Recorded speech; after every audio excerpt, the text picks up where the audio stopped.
తాకట్లో ఉన్న బంగారాన్ని విడిపించి ఆ రోజున మార్కెట్ ధర కట్టి మిగిలిన డబ్బును మీకు అందిస్తుంది కొమ్మూరి గోల్డ్. నమస్కారం, వెల్కమ్ టు ఐ డ్రీమ్. ధర్మ మార్గం విత్ విజిత కార్యక్రమానికి స్వాగతం.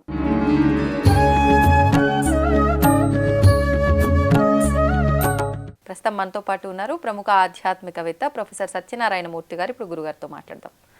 నమస్కారం గురుజీ. నమస్కారం మా విజిత. గురుజీ, మనం మంచి చేసినా చెడు చేసినా ఏం చేసినా దానికి ఫలితం ఖచ్చితంగా ఉంటుంది. అంటే పాపమైనా సరే పుణ్యమైనా సరే దానికి తగ్గ ప్రతిఫలం అనేది ఎవరైనా అనుభవించాల్సిందే అని చెప్పి ఒక సిద్ధాంతం అయితే ఉంది.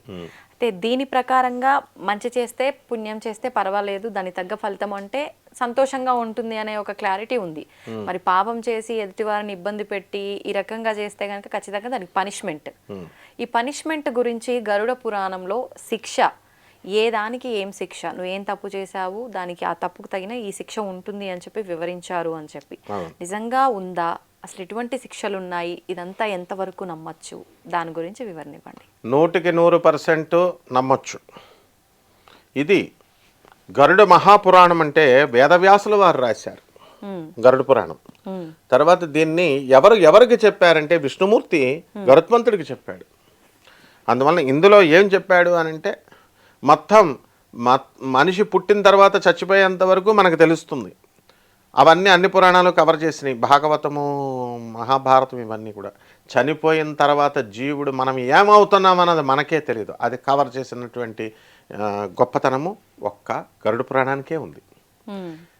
నచికేతుడు చేసిన త్యాగం, చిన్న కుర్రాడు వాళ్ళ నాన్న హోమం చేస్తూ నిన్ను యముడికి ఇచ్చేస్తాను రా, మాట్లాడితే విసిగిస్తున్నావు అని అన్నందుకు అతను నేను వెళ్ళిపోతున్నానని చెప్పేసి అతను వెళ్ళిపోతాడు. వెళ్ళిపోయి యముడి దగ్గరికి వెళ్ళిపోతే 3 రోజులు యముడు బయటికి వెళ్ళాడు. యమభటులు ఏం చెప్పారు, వెయిట్ అని అంటే ఆ చలిలో అలాగ అక్కడే ఉంటాడు. యముడికి జాలి కలిగి వచ్చి 3 వరాలు ఇస్తాను రా నీకు చిన్నపిల్లాడా అని. ఏమిటి అని అడుగుతాడు. మా నాన్న కోపం పోవాలి, మా నాన్నకి మోక్షం యజ్ఞం చేస్తున్నాడు, అది ఫలించాలి. ఈ 2 బాగున్నాయి. 3వది ఏమిటిరా అంటే అసలు మనిషి చచ్చిపోయిన తర్వాత ఎక్కడికి వెళ్తున్నాడు గురువుగారు అని అడుగుతాడు. అవి ఎందుకురా నీకు చిన్నపిల్లాడివి, నువ్వు హాయిగా అన్ని కార్లు ఇస్తాను, బిల్డింగ్లు ఇస్తాను, పెళ్లి చేసుకో, భూలోకానికి పో అంటే నాకు వద్దంటాడు ఆయన. ఎంత ట్రాప్ చేయాలని, ఎంత టెంప్ట్ చేయాలని చూసినా యమధర్మరాజు వినడు. అక్కడి నుంచి మనకి జీవుని యొక్క రహస్యాలు తెలిసినాయి. అప్పుడే చెప్తాడు యమధర్మరాజు ఏమని, ఇది దేవతలకు కూడా తెలియదురా నాయన, సప్తఋషులకు కూడా తెలియదు, అటువంటి గొప్ప శాస్త్రాన్ని నేను నీకు బోధిస్తున్నాను అన్నాడు. ఆయన పుణ్యమా అని మనకి ఈ యొక్క గరుడ పురాణం రూపంలో, నచికేత ఉపనిషత్తుల రూపంలో మనకి ఈ సీక్రెట్స్ అనేవి బయటకు వచ్చినాయి. 100% ఇలాగే జరుగుద్ది. 14 లోకాల్లో ఎక్కడ సృష్టిలో బ్రహ్మాండంలో ఎలాగైతే సూర్యుని చుట్టూ గ్రహాలన్నీ తిరుగుతున్నాయో సూక్ష్మ రూపంలో ఎలక్ట్రాన్ న్యూక్లియస్ చుట్టూ తిరుగుతూ ఉంటుంది. అణువులో, బ్రహ్మాండంలో ఉన్నది అణువులో జరుగుద్ది. అలాగే యమలోకంలో వైతరణి నది ఉంది. ఆ వైతరణి నది మన భూలోకంలో కూడా ఉంది. ఒరిస్సా దగ్గర జార్జ్పూర్ అనేటటువంటి ఊర్లో గిరిజాదేవి అమ్మవారు శక్తిపీఠాల్లో ఒకటి. అందులో అక్కడ వైతరణి నది ప్రవహిస్తుంది. అంటే ఉంది సుమా అని రుజువు చేస్తున్నాడు. అలాగే ఈ యొక్క జీవుడు చనిపోయిన తర్వాత 11 రోజులు మనం ఈ యొక్క కార్యక్రమం చేస్తాము అని అంటే యమభటులు యమపాశాన్ని వేసేస్తారు. యమపాశాన్ని వేసి జీవుడికి ఎన్ఫోర్స్మెంట్ చేసి తీసుకెళ్ళిపోతుంటే టిఫిన్ పెట్టినట్టు, కాఫీ ఇచ్చినట్టుగా మనం ఇక్కడ చేసేటటువంటి ఇక్కడ శ్రాద్ధగారు మనం 11 రోజులు ఈ లోపల ఆ చీము, నెత్తురు, డ్రైనేజ్ లాగా ఉన్నటువంటి దాంట్లో మళ్ళీ మనకి శరీరాన్ని, సూక్ష్మ శరీరాన్ని ఇచ్చి లాక్కెళ్ళిపోతారు. ఇందులో సత్యం సత్యం సత్యం ఇది. ఆ డ్రైనేజ్లో మనము అది చెప్పడం కోసమే బ్రహ్మాండంలో ఉన్నది. తల్లి కడుపులో బిడ్డ మనందరం కూడా డ్రైనేజ్లో పెరిగాం. తల్లి కడుపులో అక్కడే తిండి, అక్కడే ఎక్స్క్రిషన్ అంతా కూడా. ఆదిశంకరులు చెప్తాడు ఏమని, జీవుడు మనందరం కూడా స్వామి శివ నన్ను బయటికి వదిలేసేయి, నేను నిన్ను సేవ చేసుకుంటాను, ఈ డ్రైనేజ్ నుంచి నన్ను బయటికి తీసేయి అంటే వచ్చిన తర్వాత బాల్యంలో ఆటల్లో నిమగ్నమై, యవ్వనంలో కామంలో నిమగ్నమై, వార్ధక్యంలో బాధ్యతలతో నిమగ్నమై మొత్తం అవయవాలన్నీ కృషించిపోయిన తర్వాత వార్ధక్యంలో కుక్క చావు చచ్చిపోతాం. ఇది జీవుడు చేసేది. ఆ కుక్క చావు వద్దురా నాయనా, నువ్వు ఈ శరీరం మళ్ళీ నీకు ఇవ్వబడుతుంది. మళ్ళీ నీకు ఇచ్చినటువంటి ఈ శరీరం ఎందుకు ఇవ్వబడుతుంది? అయితే స్వర్గానికి వెళ్ళాలి, లేకపోతే నువ్వు మోక్షం తెచ్చుకోవాలా. This is only for liberation అని ఆదిశంకర్లు తస్మాత్ జాగ్రత్త అని చెప్పారు.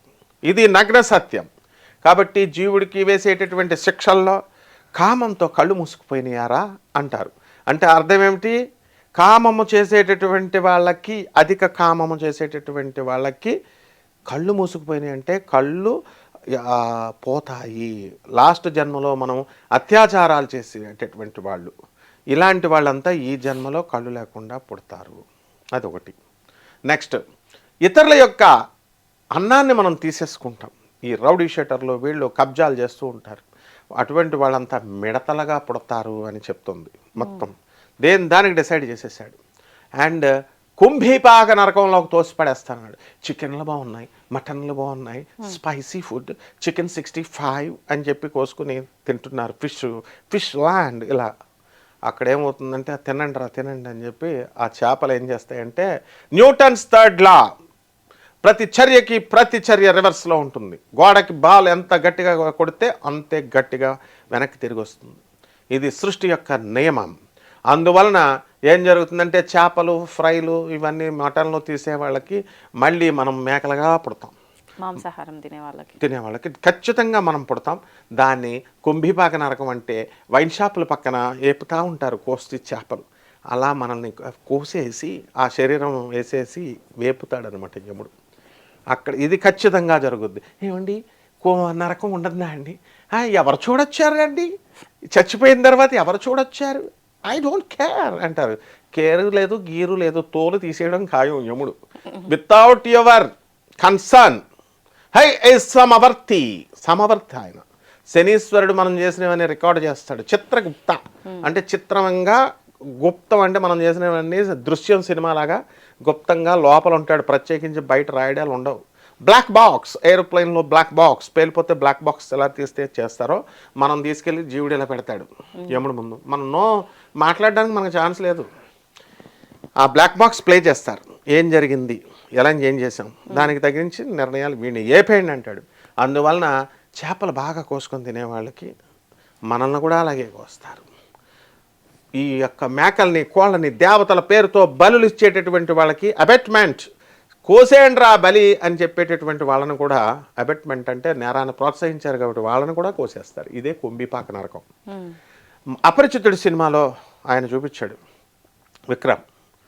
కుంభీపాక నరకం ఇవన్నీ కూడా అవన్నీ ఎగ్జాక్ట్గా జరుగుతాయి. కాబట్టి దైవ దూషణ చేయకూడదు. దైవ దూషణ చేసిన వాళ్ళను కూడా కోసిపడేస్తాడు.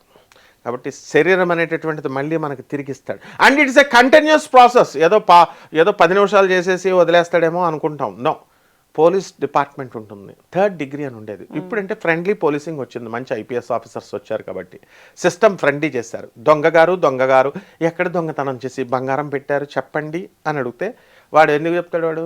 కాబట్టి ఇంతకుముందు 3rd డిగ్రీ ఎలా ఉంటుందంటే మనకు తెలుసు అనమాట. పోలీస్ స్టేషన్లో మన అంతా ఐపీఎస్ ఆఫీసర్లు అంతా శిష్యులు కాబట్టి ఇలా స్తంభానికి ఇలా కట్టేసి దబ్బా తిరగబెట్టేసి పాదాలకి ఇలాగా దబ్బా రబ్బర్తో కొట్టేసి కంటిన్యూస్గా బీటింగ్ ఇచ్చేసి మళ్ళీ అలసిపోయడానికి దింపి బిర్యానీ పెడతారు. తిన్నాయన తినేసిన తర్వాత మళ్ళీ ఎక్కిస్తారు.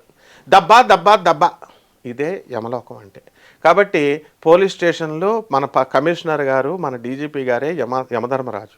అంటే యమధర్మరాజు అంటే చెడ్డ కాదు, అక్కడ సమవర్తి, న్యాయాన్ని చక్కగా నిష్పక్షపాతంతో వేస్తారనమాట. All the honourable judges. అరే వాళ్ళు ప్రతీకలు ఇక్కడ భూలోకంలో చూపించాడు యముడు. నేనున్నాను రా నాయన, మీకు శిక్షలు ఉన్నాయని. కాబట్టి ఖచ్చితంగా ఈ శిక్షలన్నీ కరెక్ట్ అమ్మా అక్కడ జరిగేవి. మనం ఆ దుస్థితి నుంచి రక్షించేవాడు గురువు ఒక్కడే మనమ్మ. ఆయన ఒక్కడే ఆదిశంకరుడు. అందువల్లనే ఆయన ఏం చెప్తాడంటే, వద్దురా నాయన, శివుని ప్రార్థించండి, మనం ఈ మటన్లు చికెన్లు మానండి, పంచమహాపాతకాల్లో మందు ఒకటి రా నాయన, దీన్ని తెలియకుండా తాగేకండి రా, కిడ్నీలు లివర్లు పోతాయి, డాక్టర్లు కోసేస్తారా ఆపరేషన్. అది కూడా అక్కడ యమధర్మ సేమ్ భూలోకంలో ఏ శిక్షలు జరిగితే అక్కడ అయ్యే జరుగుతాయి. సో ఇది అర్థం చేసుకొని వివేకంతో మనం ఈ శరీరం ఇచ్చింది, ఇదం శరీరం కలుధర్మ సాధనం, అనేకమైన ధర్మకార్యాలు చేయడానికి మాత్రమే, పరోపకారం చేయడానికి మాత్రమే. కాబట్టి ఆ యమధర్మరాజుల వారు ఇచ్చినటువంటి ఆ పద్ధతిలో మనం నడుచుకుంటే, ఆ శనీశ్వరుడు చెప్పినటువంటి పద్ధతిలో నడుచుకుంటే మనం ఖచ్చితంగా మోక్షం అనేది వస్తుందని జగద్గురువులు ఆదిశంకరాచార్యులు వారు చెప్పారు. అలా కాకుండా దొంగనటన చేస్తూ టెంపుల్స్కి వెళ్తూ గురుగారండి గురుగారండి అని చెప్తూ అభిషేకాలు చేసేస్తాం శనేశ్వరుడికి. ఎన్నో అభిషేకమ్స్, only character moulding. The character మనం జాగ్రత్తగా చూసుకొని మనము ఈ యొక్క ఆదిశంకరులు గురువు చెప్పిన బాటలో వెళితే ఇంకా నీకు ముళ్ళు ఉండవు. కాబట్టి we have to follow the foot steps of Jagadguru Adi Shankaracharya. Definitely we can escape from all this punishments అమ్మ. ధన్యవాదాలు గురుజీ. ధన్యవాదాలు.